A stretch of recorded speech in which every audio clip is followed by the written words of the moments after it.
So hello everyone, welcome you all to Yourpedia. So as you all know me, I'm your mentor जिज्ञासा. So आज हमने जो discuss करना है that is regarding paper 1 जो आपका हुआ था हिमुडा का सिविल का, राइट?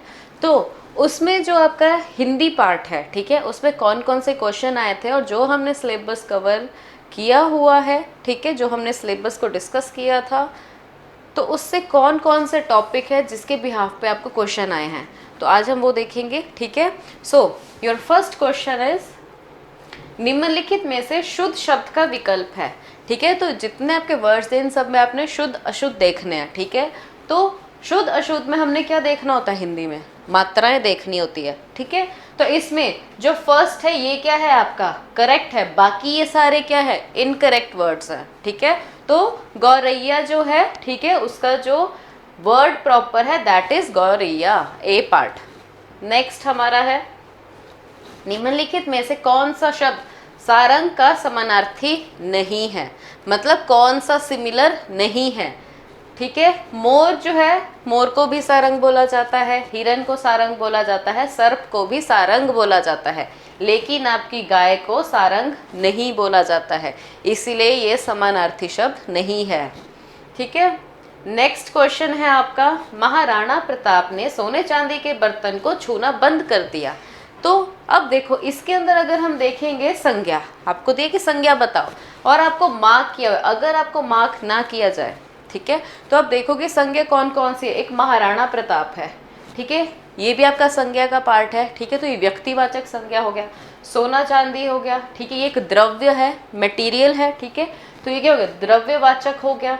अब बर्तन को इन्होंने मार्क किया हुआ है, तो बर्तन का मतलब बर्तन क्या है, सभी बर्तनों को बता रहा है ये, ठीक है. बर्तन क्या है कॉमन नाउन है, तो कॉमन नाउन को हम क्या बोलते हैं जातिवाचक संज्ञा. तो करेक्ट आंसर हमारा क्या है जातिवाचक संज्ञा. नेक्स्ट है आपका वह शब्द चुनिए जो उपसर्ग की भिन्नता के कारण अन्य सभी विकल्पों से भिन्न है, ठीक है. अब आप यहाँ पे बहुत इजी वे से देख सकते हो, ठीक है.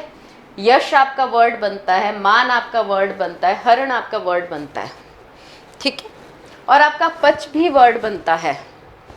बट जब हम देखेंगे आपका, ठीक है, तो इसमें जो आपका उपसर्ग है, उपसर्ग का मतलब क्या हो गया प्रीफिक्स, ठीक है. अब देखो अप यश में अप आपका क्या है प्रीफिक्स है दैट इज उपसर्ग, अप हो गया. इस वाले में क्या है अ है, ठीक है, इसमें भी अप है, इसमें भी अप है. मान आपका वर्ड होता है, यश आपका वर्ड होता है और हरण आपका वर्ड होता है. तो ये तीनों में जो आपका उपसर्ग यूज हुआ दैट इज अप, राइट. लेकिन जब आप पच की बात करेंगे, ठीक है, तो अपच जो है इसमें अ आपका अलग से उपसर्ग है, इसके कॉम्बिनेशन से आपका अपच बना है. तो हमारा करेक्ट आंसर क्या होगा अपच होगा, ठीक है.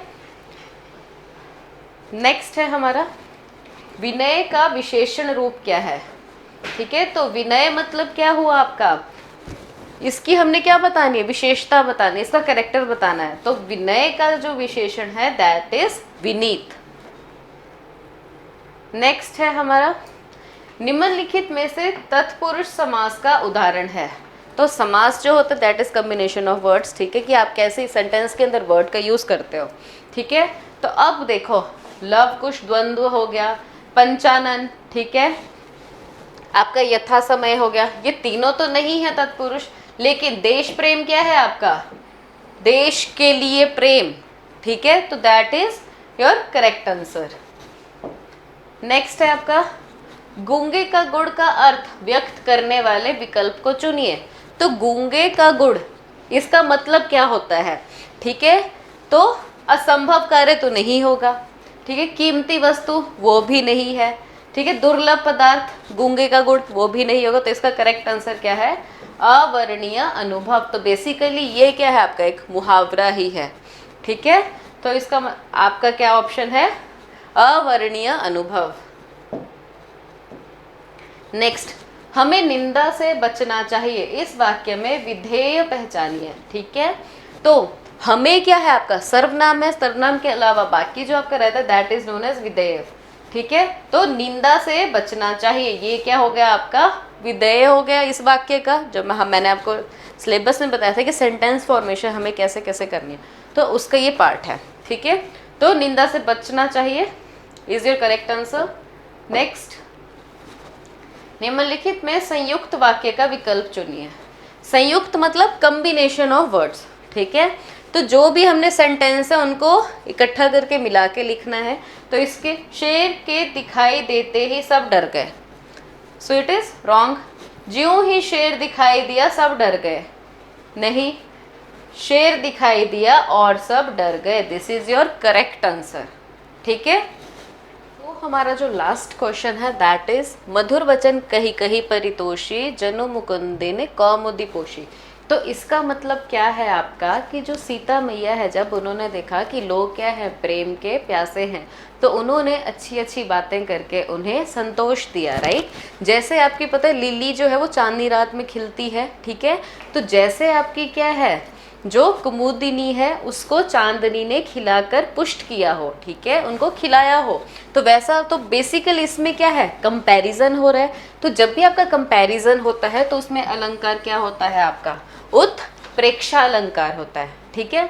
Okay student, so I hope that you have done all this question, ठीक है, आपको सभी के सभी क्वेश्चन समझ आए होंगे, ठीक है। अगर फिर भी आपको कोई क्वेश्चन कोई डाउट आता है तो आप कमेंट में आप लिख सकते हो, ठीक है। उसके अलावा आप सभी की सभी चीज़ें अच्छे से रिवाइज करो। If you have any doubt in any topic you just ask me, okay. So thank you so much. अब हम नेक्स्ट वीडियो में मिलते हैं इन HPG के सेशन, ओके। HPG के का जब हम एनालिसिस करेंगे, ठीक है। आई होप कि वो भी आपका सारा का सारा क्लियर हो। तब तक के लिए बाय बाय, टेक केयर।